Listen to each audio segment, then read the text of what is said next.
わかったんですか？ベアトリーチェを誰が殺したのか。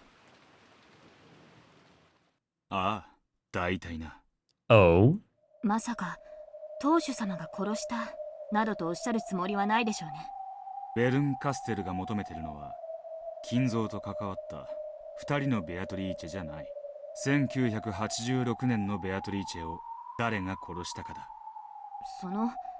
今年のベアトリーチェという意味がわかりません。魔女のベアトリーチェとは何の話なんです？さっきの話といい、碑文とやらの話といい、そろそろ教えてくれませんか？ So, like... いいだろう。Oh, hold on now. Hello, everyone. My name is Michael SK, and welcome back to Umineko When They Cry. In the last video, we actually found out from Leon that here in this world, in this fragment, whatever's been presented to us of a world here with Leon existing as like the, you know, the next successor and Battler not being present here and whatever other anomalies we have going on, such as Beatrice not even existing, like the idea of her as a witch, the epitaph, all that's not here. Is that the idea of like who killed Beatrice? Is that what we have going on here? もったいぶる気もね。まずはじめに、魔女のベアトリーチェとは何のことです？厳密には人ではない。黄金の魔女ベアトリーチェという名の概念だ。階段そのものだと。さらに厳密には階段さえも概念を生み出す。話がさっぱりです。階段は本来三人称や二人称で語るべきものだ。それを一人称で語り出したやつがいる。自分がベアトリーチェだと誰かが自称し始めた。ロッケン島の悪霊伝説や子供を森に近づけないための作り話が金蔵が繰り返すベアトリーチェの嘆きで修飾されて、その架空の魔女に憧れて会いたいと懇願したのがUshiromiyaマリアだ。それに答えたやつがいる。The thing is that we also have like... さっぱりな話ですが、腰を折らずに相槌を打ちましょう。We have the other characters and their own interpretations of what Beatrice is. Like, to Jessica, what we saw in the previous video, which I really liked this. This was actually a lot of fun to follow. It was more so the idea of, like, a ghost story, you know? Like, you know, don't say Bloody Mary 3 times in the mirror at, like, a specific time in the middle of the night, or else, you know, here she comes, or whatever. We've all heard, like, all of these crazy ghost stories before, where, like, crazy things will happen, especially in the middle of the night, when it's dark, there's not a whole lot of noise, you're alone with your thoughts. And your thoughts can be your biggest enemy. Honestly, your mind can actually betray you. So to Jessica, Beatrice wasn't necessarily, like, a witch, but more so along the lines of, like, a ghost story, like something is actually going on that's like in the realm of, you know, mysterious and like in the realm of unknown. There's questions. Maria sees Beatrice more so as like an idol type of character. So for everybody, I think Beatrice kind of like formed in a different way. But as Will just said, somebody actually, you know, came forth before Maria as Beatrice. And obviously some people, at least someone, but I would argue multiple people, tricked Jessica. That is all the idea of Beatrice. Ushiromiyaマリアは気の毒な生い立ちによりオカルトに執着するようになった。その彼女に同情したやつがベアトリーチェに扮してマリアと遊んでやったということだ。Maria tends to recognize people by their behavior rather than their physical appearance. Though Rosa is the only one person, Maria calls her mother the Black Witch when she gets violent, and at these times, Maria views Rosa as a different person separate from her mother. In other words, even when a person visually looks the same, she tends to view them as multiple different people depending on their attitude. This fact puts this scene where Maria first met Beatrice in a new light. After being chased out of the mansion by the adults, Maria decided to have some tea in the rose garden. At that time, someone probably started talking to Maria. Then when they heard this occult-loving girl talking happily about how she wanted to meet the witch Beatrice, this person acted as though Beatrice was possessing them. On the outside, they didn't look like Beatrice. However, when their manner of speech and behavior changed abruptly, Maria would recognize them as a different person. That's why her appearance was so sudden. マリアにとっての魔女やオカルトはある種の現実逃避と見ていい。彼女は満たされない現状が魔女の力で打ち破られると信じていたんだ。だから魔女の存在を信じたかった。それを信じれば自分が幸せになれると信じられるから。確かにマリアちゃんはローザおばさん一人が育ててますし、ローザおばさんも仕事で多忙。確かに少し気の毒なことは思いますが。心をないがしろにするんじゃねえ。だからマリアは信じるために信じた。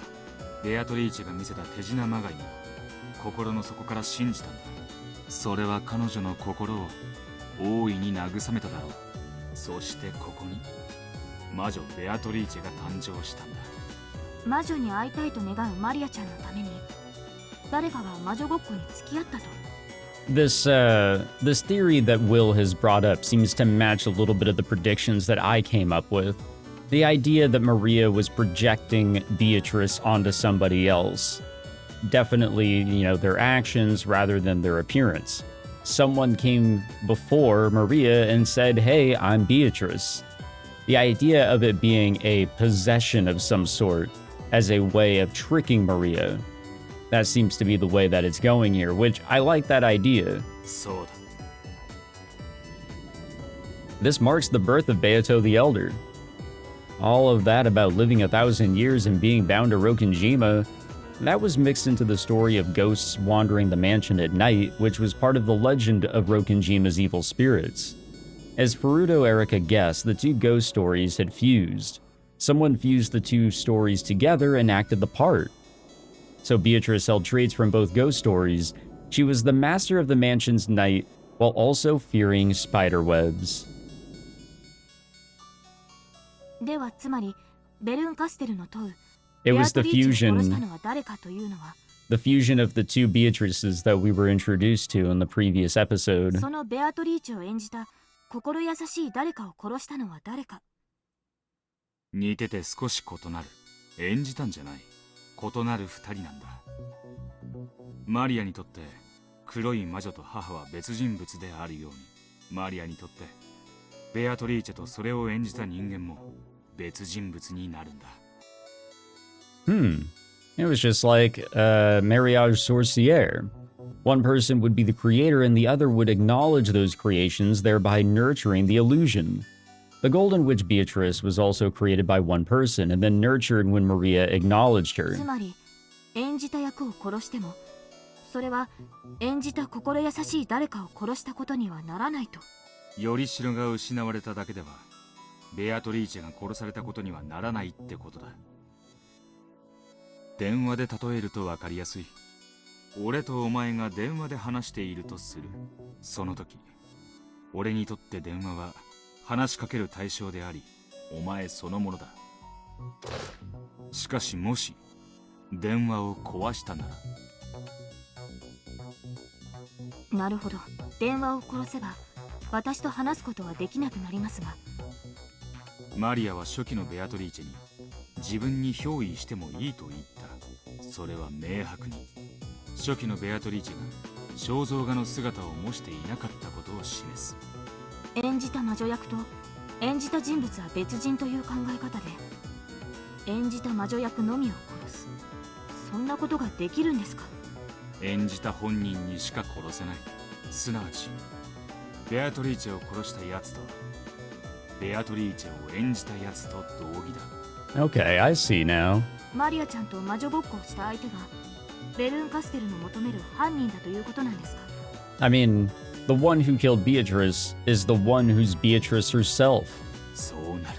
しかしややこしいこと。 So you're kind of answering two questions at the same time here. 内側の世界だ。その犯人という名の猫は生きた猫と死んだ猫の2匹がここに同時に存在している。本当にややこしい。さっぱりですが先を促しましょう。つまり犯人が2人いるとおっしゃりたいので。そうだ、ベアトリーチェを生み殺すことができる人間と、そもそもベアトリーチェなど生ませもしない概念ごと殺すことができる人間、その2人がここ。ではお尋ねしましょう。ベアトリーチェ殺人事件、その2人の犯人は誰です？まず最初の1人、死んだ猫。誰です？お前だ。Oh. はあ？非常に単純な推理だ。お前の存在する世界にだけ魔女ベアトリーチェが存在しない。 Okay, yeah, Leon's existence is what killed the existence of Beatrice in general? 意味が Or わか the りません。 idea of her being like a witch? The stories don't exist, the epitaph doesn't exist. マリアもジェシカも魔女ベアトリーチェとの話を聞かせてくれた。しかし彼女らの親族会議における食堂の席順には There it お is. 前が含まれていない。 That was also brought up in the previous video, and I had even wondered, what was the hierarchy system? As somebody actually commented and reminded me, showing that it's always Quinto at the start, his children, and then it begins to go in a little bit of a ranking order. So I believe the kids, and then the spouses, right? Basically, the order of which the headship would actually be passed down if Quinto croaked. Realistically, it would be Kraus first. Then it would go to Ava, and so on and so forth. But their partners, they're not up there. It would first be the grandchildren for Kinzo. But yeah, this order did not exist. That wasn't present here, so that was a huge hint. 私が含まれていない。マリアはローザと共にロッケン島を訪れた。そして隣の席にはローザがいた。ありえない。お前がいるならばローザの次の序列はリオンになり、そしてジェシカになり、次がマリアになるはず。 There should be two people between Rosa and Maria in rank. In that case, they should be sitting on opposite sides of the table and separated by one seat. In other words, in the world where Leon exists, it's impossible for Maria to be sitting next to Rosa. ジェシカの話も同じだ。お前が序列に加わっているなら、金蔵の席を正面に、左列にリオン。 It is kind of hard to visualize, but I'm sure if we actually like mapped it all out, it'd make a little bit more sense here. そして左列にジョージ。 At least, you know, to me. ジェシカとエンジェはリオンがいてもいなくても隣り合う。しかしリオンがいるかいないかでその席が右になるか。 In the world where Leon exists, Ange's seat is on Jessica's left. However, if Leon doesn't exist, then Ange's seat is on Jessica's right. 1986年の魔女ベアトリーチェを語る人間は皆お前のいない世界を語っている。 Yeah, even in Jessica's story, in her past, Leon was never mentioned. そしてお前の世界では魔女の階段が存在しない。お前にとってベアトリーチェは金蔵の愛人もしくは恩人であって化けて出る亡霊ではない。当主様はベアトリーチェと深い愛情を育まれたのでしょう。どうして化けて出て階段になるのかさっぱりわかりません。そういうことだ。お前が存在すると魔女ベアトリーチェが存在しない。 Because one of the two Beatrice roles has been お fulfilled. 前の存在はベアトリーチェを殺してる。私がベアトリーチェ殺しの犯人だと？これはおかしな話になったものです。 It's a little bit inadvertent. 会ったことは愚か、話もよくわからないのに犯人だなんて。裏を返せばお前が存在しなければベアトリーチェが生まれるということだ。裏を返せば私とベアトリーチェがコインの裏表とでもおっしゃるので。いい例えだ。その通り。お前というコインの裏側がベアトリーチェなんだ。何のことやらさっぱりです。俺もお前の存在がさっぱりだった。だがいろいろと話を聞いていくうちにお前の存在について一つの仮説が立った。それはお前が19歳だという点だ。あなたに年齢を明かした覚えはなかったのですが、ご名答です。どうして？ Okay. Well, what happened 19 years ago again? ジェシカはお前のことを入学した時にはもう副会長で、これはお前の年齢がジェシカより一つ上であることを示す。Jessica is 18 years old, so Leon must be 19. なるほど。それで私が19歳だと何の仮説が立つというんです？お前が後宮夏日の子ではないという仮説だ。Yep. She is the child that we learned about in episode 5. 失敬な。何の気まぐれかは存じませんが、私だけでなく母も侮辱する発言には撤回を求めねばなりません。なぜ次期当主はクラウスではなく、私が成人するから受け継がれるのです。 That doesn't answer the question. 私にも子が生まれたら成人した時にそれを譲るべきでしょう。ならなぜ金蔵はクラウスが成人した際に当主を譲らなかった？当主様の話を聞かれたでしょう。当主様は後ろ宮家の老快な親族たちに振り回され辛い思いをされました。だからこれからの当主は若者が受け継ぐべきだと思い。お前のいない世界では次期当主を証明する銀の指輪さえ存在しない。I think I've brought that up before, but yeah, that ring, お that's a 前が whole new 指にして thing. いるその銀の指輪は、金蔵がお前に当主を継承したいという他の世界にはない強い意志の証明だ。確かにその点は否定できません。当主様は私を特に可愛がられておいでで、私が幼い頃から成人したらすぐに当主を継承させる、その日に備え学業を怠るなと厳しく言われてきました。しかしお父様にその資質がないとは思いません。なぜお父様を早々に飛び越して私が次期当主なのか不思議に思ったことはありますが、ずっとそうだったのでその疑問を口に出したことはありませんでした。なぜ金蔵はクラウスよりお前に強く当主を引き継がせたかったか。わかるわけもありません。また心をないがしろにするんじゃないとおっしゃるので、当主様のお心から何が推理できるとおっしゃるんですか？お前がベアトリーチェと金蔵の子供だからだ。Ah. お見事。 Okay, but the child that was, introduced in episode 5, could we even rule out that, one, that event actually happened or not, and two, where that child actually came from? It really was out of, nowhere. And that 19-year, idea, I think that is, a huge clue towards that as well. That's why I was thinking it. But yeah, the idea that Kinzo and Beatrice had a kid together shouldn't really be too surprising. But where did this kid go in all of the other worlds? There was a crisp applause and a mocking laugh. ベルンカステルか。案外早かったわ。もう少し思考を遊ばせてくれると思ったら。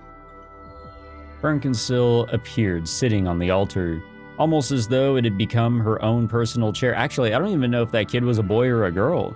I don't know if that was actually ever clarified, so that might really throw my whole prediction, totally out the window. いつリオンがベアトリーチェの血を引くと19歳という年齢に気づいた時だ。第5のゲームの時に登場したヒント。Yes, there it is, there it is. 赤ん坊と数字が合致する。その赤ん坊は崖から落ちたのでは？夏日に受け入れられ、崖から落ちなかった19年前の赤ん坊がリオンだ。裏を返せば、夏日に拒絶されればリオンは存在しない。私が母さんの子じゃない。バカな。そう言いつつも心当たりはあるみたいね。そうよ、後宮リオンは夏日の子じゃないわ。19年前に金蔵がどこかより連れてきた赤ん坊の成長した姿よ。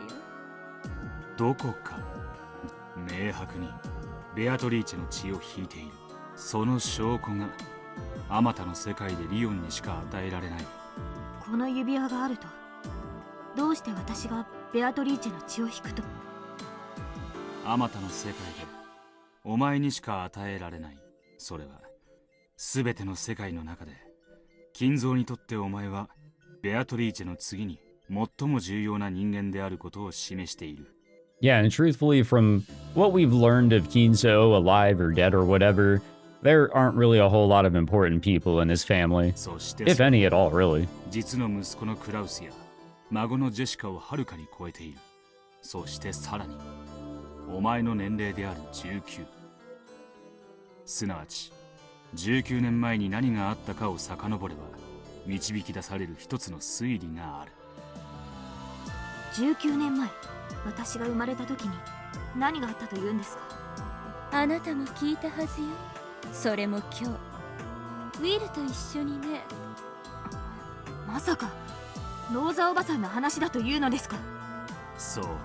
第3のゲームでローザの話が出て、第5のゲームでの赤ん坊の年齢が時間軸で一致した時、一つの推理が生まれた。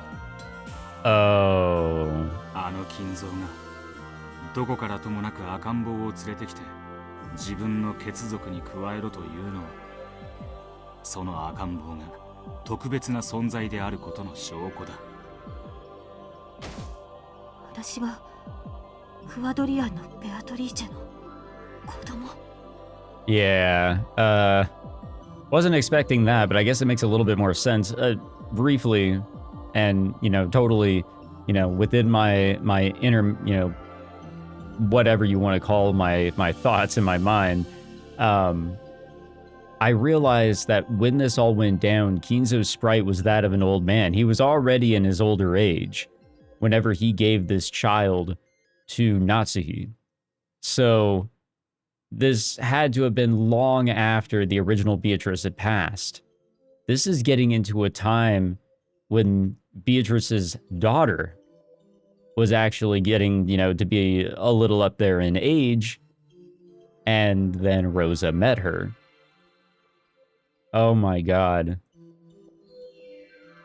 クワドリアンのベアトリーチェは潜水艦で来たベアトリーチェの娘だ。しかし金蔵は娘と思わなかった。生き写しの生まれ変わりと信じた。Wait. Who is the father of... Oh no. Who's the father of the Kuwadorian Beatrice?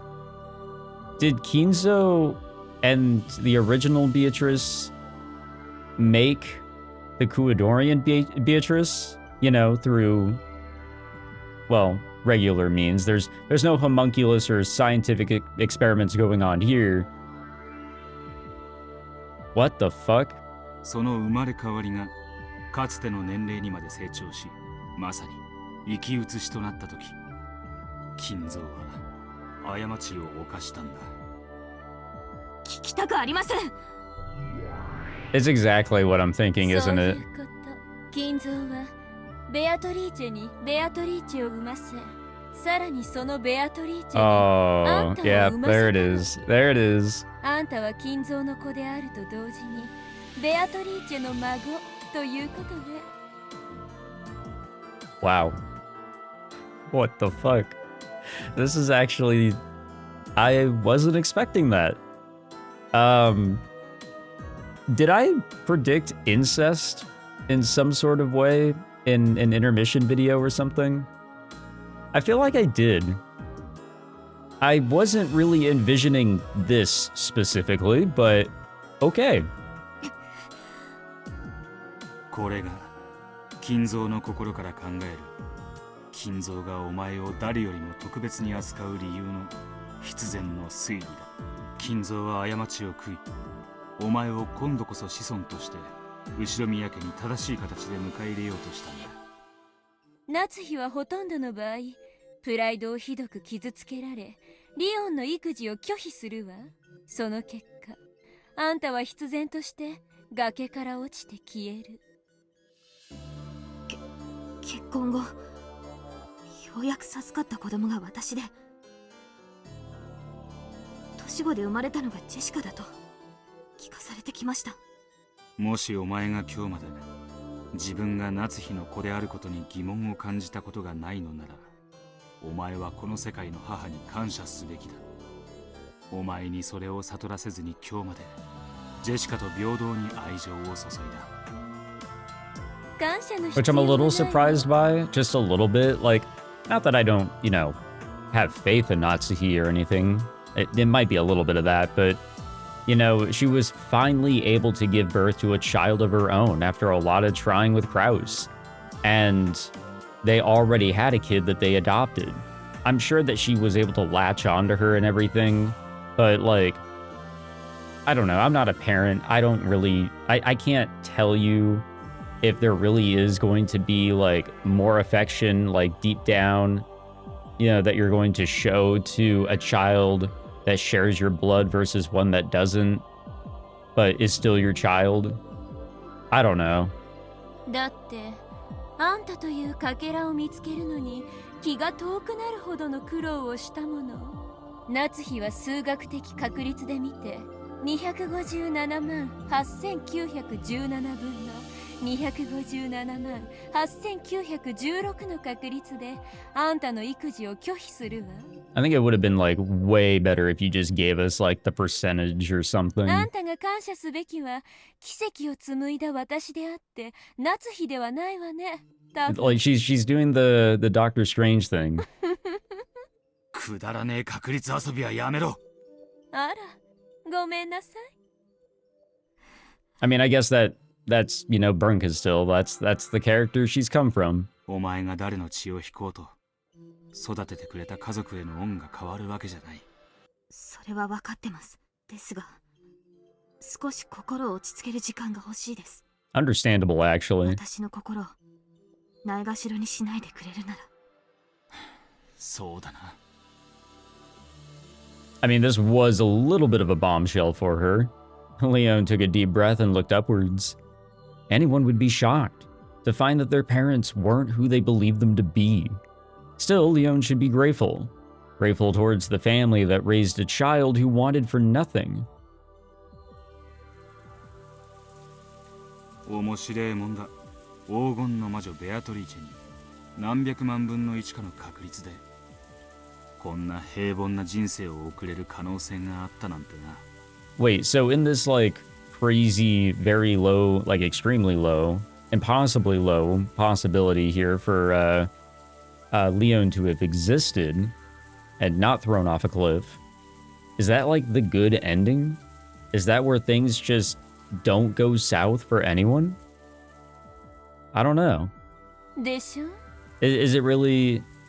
Can you really say as much on that, I think is the way to put it. I think there's more things we need to find out, especially with Battler, that will lead to that being a more definite yes or no, I think. こういう時、私はとても笑えると思うのよ。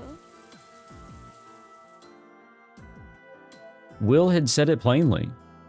Ushiromiya Leon is how the Golden Witch Beatrice appears in a different world. The baby that Natsuhi rejected 19 years previous. Well, if she'd accepted that child, this is the future that would have occurred. However, if she doesn't accept that child, the witch will be born.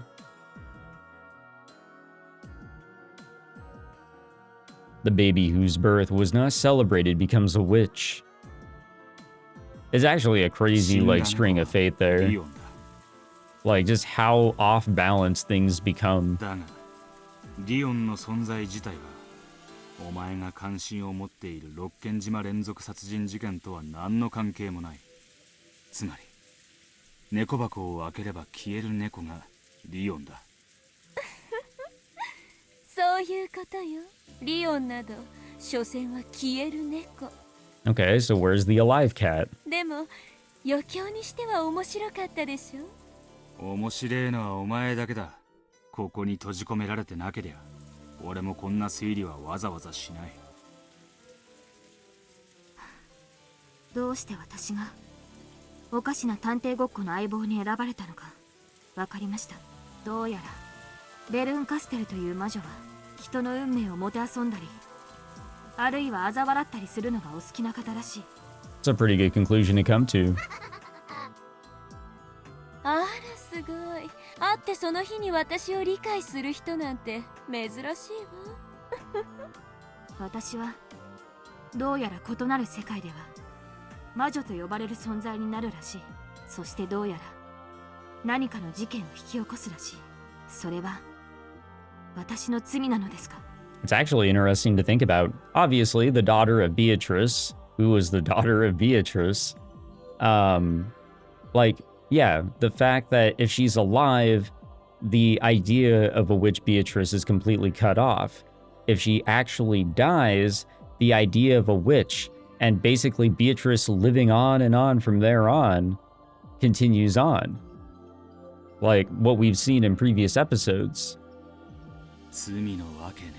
The idea of Beatrice, you know, even if there's a lot of misconceptions, it's very real. Like, there's just so much backing it. お前はお前だ。コインが裏を向いていた時のことなんて知ったことじゃね。ありがとう。しかし異なる運命の世界では心穏やかになる人間はいないと思います。教えてください。私は異なる世界で何を？ I mean, it's not necessarily her that's doing it, though. ベルンカステル。かけらをその子に見せたら？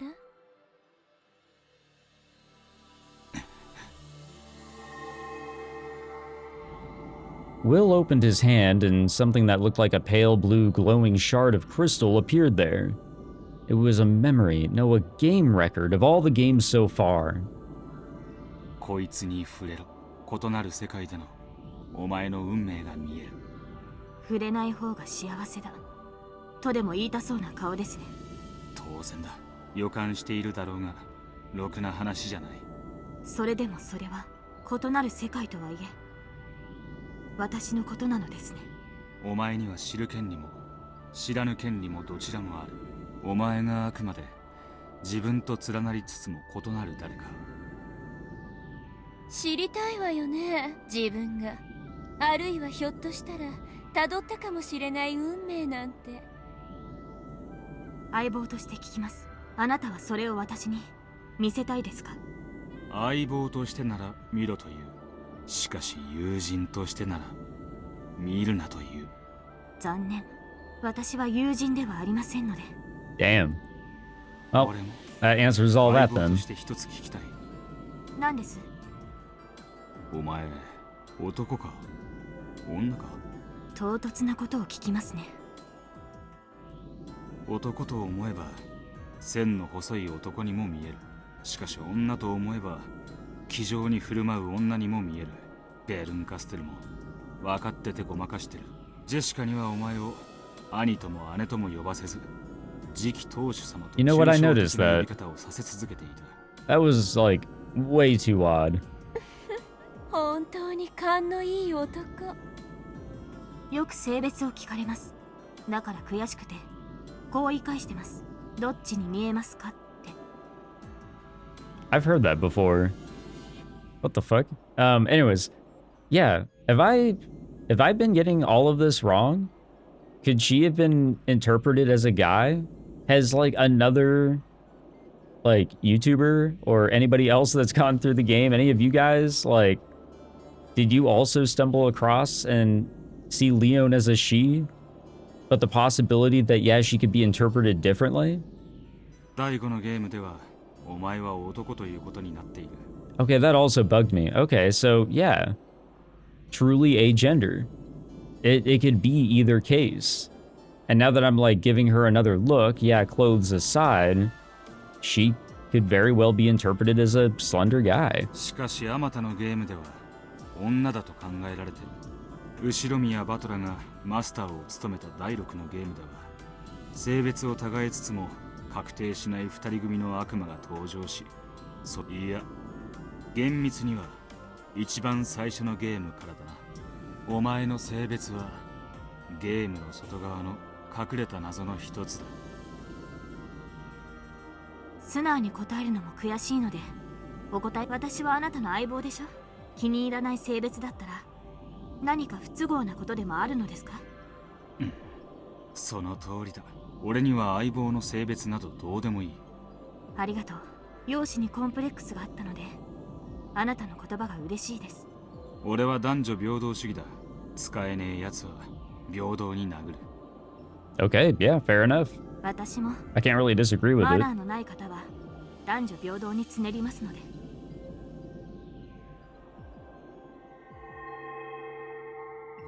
Slowly, Leon reached out and touched the fragment. A moment later, Leon seemed to undergo a violent bout of dizziness and silently slumped over like a puppet with its strings cut. It was no surprise. When people who don't understand parallel universes have many different fates jammed into their heads, they tend to feel like their brains are swelling and their sense of self is melting away. Leon seemed to have lost consciousness. Well, can't really blame her. That was like a lot in a split second. 全てを知る資格があったというわけだ。あなたの相棒にぴったりの駒だったでしょ。推理を続ける。死んだ猫の話はした。そうね。次は生きた猫の話だわ。Exactly. 1986年のベアトリーチェを殺せるのは、それを生み出したやつだけだ。ヒントは山ほどあったわ。思えばベアトリーチェのゲームだった頃からね。そうだな。ベアトリーチェとバトラの第4のゲームで、その因縁ははっきりとした。そしてその時点で、ベアトリーチェが誰であるか、そしてその心が分かった。心とは？動機だ。ベアトリーチェが1986年10月5日に自らの運命さえとす動機だ。I don't know, I'm trying to think of something. The fact that he's saying that Beatrice had to do this. You know, I've gone over episode 1 quite a bit recently, that being pretty important to do since it was all the way back there. But someone had to do this. Was it to keep up the image for Maria's sake of, you know, Beatrice existing? Was there truly like some sort of greater plot to trick many people into their own perceptions of Beatrice and then use that against them? But why? Why do you have to do this? At the end of the day, why is that the goal? さすがだわ。第4のゲームの時点でフーダニットとホワイダニットが推理できてたなんて。じゃあハウダニットは？犯人が誰であるか分かれば、それを推理することは不可能じゃない。第3のゲームの連鎖密室は、なかなか器用にやったもんだと拍手さえしたくなる。第4のゲームラストの私は誰は10月5日24時に必ず場所を問わずに殺せる犯人。その時点である種の仮定は可能だ。それこそ黄金鏡のもう一つのお宝ってわけだ。Okay, so everybody truly does die at midnight. Or at least how I've been interpreting it is that is the story everybody can tell because we don't really know what could have happened on the island. Nobody was there, or nobody made it out to be able to tell the story as to when everybody truly died. Everybody could have died way earlier. I think I brought this up at some point, that time can be very much manipulated when you know the beginning and the end, you can just mess around with everything in between. へえ。 But was everybody set up in some sort of way to actually, like, literally die no matter what when the clock struck midnight? 第4のゲームまでにすなわちあなたはベアとのゲームだけで全ての答えに至れたと。可能だ。その後のラムダデルタのゲームとバトラのゲームはそれをさらに補足するヒントの塊だ。このお前のゲームさえもな。それではそろそろはぐらかすのは終わりにして教えてちょうだい。犯人は誰？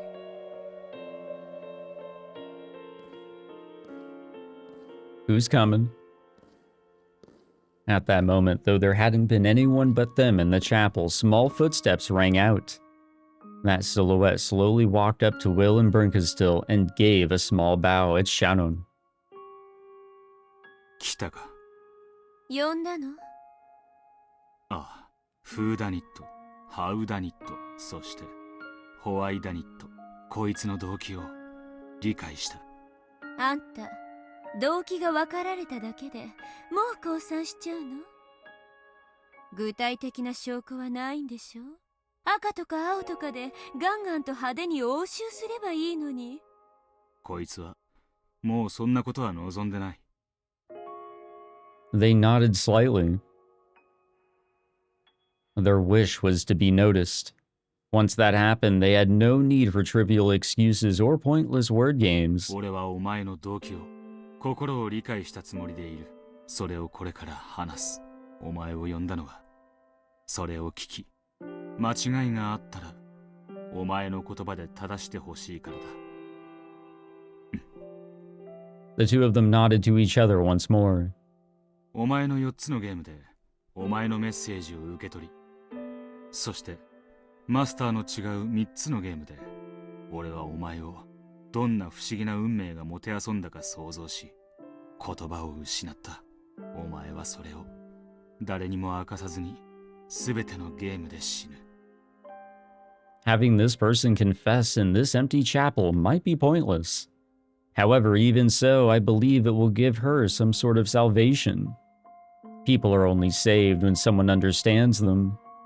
No one understood this pitiful witch even after her death, even years later, and including the man that she wanted to understand her most. It's about time someone forgave her. At the end of the 5th game, Battler finally noticed. However, it took him so long and he didn't make it in time. So even though she's alive here and now, Battler cannot save her. So Battler isn't here at Beatrice's funeral. He won't come. He won't make it in time. これはベアトリーチェの葬儀だ。お前が告解し、神なるマスターが聞き、俺が許す。その役目はバトラがふさわしいが、奴は間に合わなかった。だから、俺で諦めろ。あれだけベアとはヒントを出したのにね。ラムダもバカバトラのためにあれだけのヒントを与えたわ。それに対するバトラ自身の懺悔のようなゲームも笑えた。でも私は何も笑わせないわ。ただ淡々とあんたの葬儀を執り行うだけよ。お前は喋るな。話しているのは俺だ。いいなら始めよう。誰もせかさない。お前の葬儀が終わるまでベルンカステルは永遠に時間を閉ざしてる。Perfect, plenty of time. 心の整理に必要な時間は無限にある。The silhouette slowly shook its head. It had come here because it was already prepared. Will nodded to show that he understood. And then the two looked into Bernkastill's eyes. And Will spoke out clearly. こいつが犯人だ。Wow. That was wild. That was powerful. And also a little short in comparison to the Jessica video, but... Alright. Let's see if we can't, you know, gain anything from this sort of wacky perspective.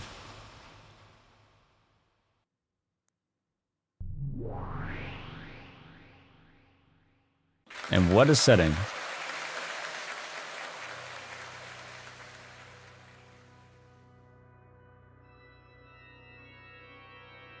Oh. Okay. 聞け！我こそは我にして我らなり。我が語るは我らの物語。されどここは聞くものなきガラスとコルクに封ぜられし小さな世界。それは誰の目にも触れることなく、我が物語のすべてを封じて、我が心の海をたゆたいと海の木図と消えてゆく。ここはどこなの？ Oh, well, these two aren't gone. そして私は誰なの？ならば聞こう。どこがいい？誰がいい？ They weren't just a one-episode deal. 私を優しく包んでくれる場所ならばどこだっていいわ。優しくしてくれるなら自分が誰だっていいわ。そうさ、僕たちには。私たちにはどこで誰かなんて些細なことなのだから。そう、我らにとってそれはとてもとても些細な、少なくともその日を迎えるまでなぜに我らは新しき運命に投ぜられねばならぬのか。それは突然にして唐突なる運命の宣告。それは僕が望んだ運命じゃない。でも踊らせたわ。新しい運命はどこへだって構わないわ。そこが僕たちに、私たちにとってや親を持たぬ悲しき子供たちが集いし、仮の住処にもたらされる神の救いの知らせか。新しき運命にてもてあそぶ悪魔のゲームへの誘いなのか。我らにはそれを知る由もなし。されど我らは信じたい。それが神の救いが差し伸べられたという福音の知らせであると信じたい。でもどうしてそれが私に？私には信仰も何もない。ならこれは福音じゃない、悪魔の誘いさ。されど我ら運命に逆らえる由もなし。ああ、我は我にして我らなり。願わくば新しき運命が我らを祝福せんこと。時は西暦1976年4月。春を語るにはあまりに寒き頃の新しき異境は何ら変わることなく、朽ちた空気と隙間風で我らを苛むのである。Okay, we're at least given a time frame here. Hopefully this will dig me out of my pit of confusion that I have been thrown into.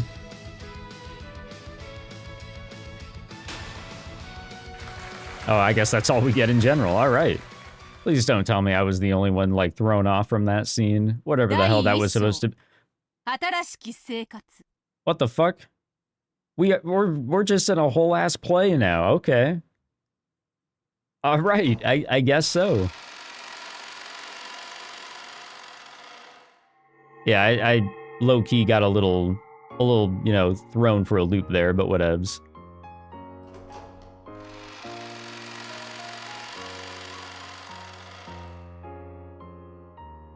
Huh. No painting yet. 以上が当家のルールです。 Oh. Okay. We're already getting to it. We're already getting to it.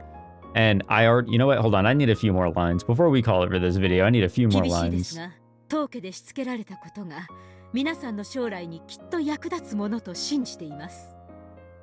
はい、奥様。 So obviously we started off by, you know, I guess like the perspective of the orphanage that Kinzo had his ties with, and servants were brought in as staff from that orphanage, I'm pretty sure. I mean, that's where Kanun and Shanun came from. So is a servant our culprit here? Like, is this narrowing it down for us here? The servants who would start working this April all called out in unison. The rules of the Ushiromiya family are no more or less strict than those of the Fukun house. However, we get paid a lot of money here. They also give us a lot of help in finding our next job. We work for the Ushiromiya family, store up money, use their influence to get a job at a good company, and then start on a new happy life. Well, that was the dream, and it was a very realistic one, held by all of us at the Fukun house. However, not everyone can become an Ushiromiya family servant. Only kids with a record of exemplary conduct and good grades are recommended. So all of the kids who want to be sure of leaving the Fukun house to live a happy life are feverishly devoted to their studies. では、これで今日はおしまいです。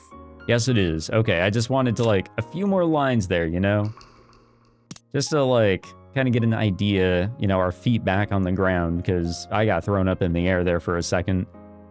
But yeah, there we go. The culprit, in a way, of, you know, everything happening. Inadvertently, I want to argue, like, in Leon's, you know, for Leon's sake here, not really her fault. Definitely. Like, if she lived, then yay. If she didn't, like, that's not going to, like, cause an actual spirit of hers to seek revenge or some shit. It's just things end up differently. Somehow with her existing, and whoever the culprit actually is, the living cat. Thank you all for coming out for this one. I hope you all enjoyed. If you did, be sure to leave a like, subscribe, and I'll catch you guys in the next one. Take it easy.